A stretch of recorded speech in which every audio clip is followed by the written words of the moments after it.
When I moved back to New York and worked as a tenant organizer, I was working in many of the communities around New York City where low-income people were working to take over their buildings that were owned by the city and turn them into affordable housing.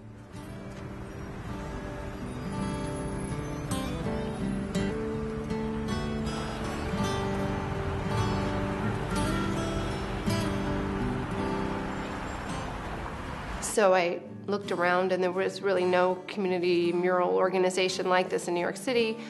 Did some research, and then we put together a board, and that's how we started to start this organization that's supposed to use art as a tool for social change. And this one was a very personal project. It was the first Voices Heard project that we've done. And Voices Heard is a women program that we have to let young women speak out around issues that are relevant to their lives. This was just about their dreams and putting an image out there of what real girls deal with and what real girls dream about and real girls doing it. It's basically about like the situations that the women in this neighborhood or any neighborhood go through, which is basically the shadows. Despite the fact that this girl may have arguments and a sister to look after, the fact that this girl has a baby and relationship problems, they aspire to get a better education, they aspire to be a dancer. Basically started talking to the people and seeing like what they think about the mural, how it affects them, and basically what they would like to see in it. It's kind of one of those murals where when you look at it at first you see one thing, and then when you look again there's more to the story. So I feel like in that way it is successful. Helping people reach constituents and connect people to issues that they might not be interested in if you just got a flyer. It's a physical project. That project, you climb up a very long ladder to get to that platform roof, and then it's huge scaffolding, like with 7 levels of scaffolding. So doing it inspired themselves, and that was part of the social change. We're training people how to be community artists. Please drive to Highline Ground.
Well, I don't wake up in the morning and say, I'm going to do something for social justice. I think it was the most organic process. I grew up around a phenomenal social movement, the civil rights movement in Detroit, in a black neighborhood. I think that really formed me and had a terrific impact, on my thinking. So at age 19, I was out here in California working in the fields. Most of my portfolio developed as a part of movement work, as a part of the farm worker movement, the women's movement in particular.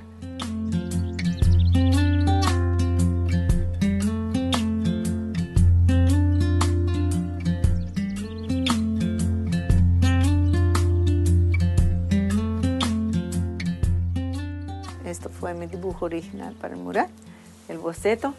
Y ya conocía muy bien a la pared porque había ya hecho una obra ahí.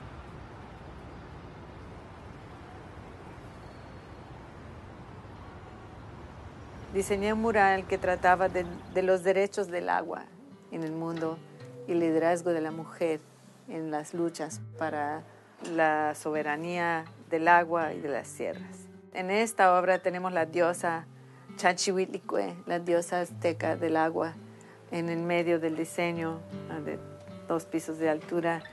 y ella tiene en sus manos su bastón de mando, que son plantas, de verdad. Tenemos la frontera militarizada de Ciudad Juárez, donde se han muerto tantas mujeres, sus madres con sus fotos en la mano, las mujeres de negro, como les llaman. La Llorona misma, salvando, rescatando a su hijo y extendiendo la mano al próximo o la próxima.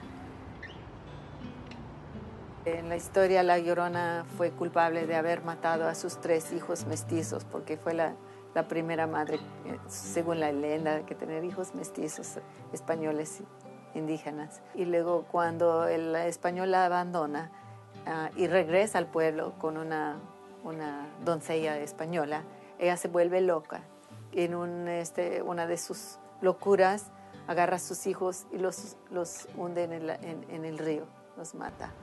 Y luego, por lo demás de la eternidad, anda por los bancos de los ríos buscando a sus hijos. En el cuento original es una víctima de la historia, es la culpable, es la loca,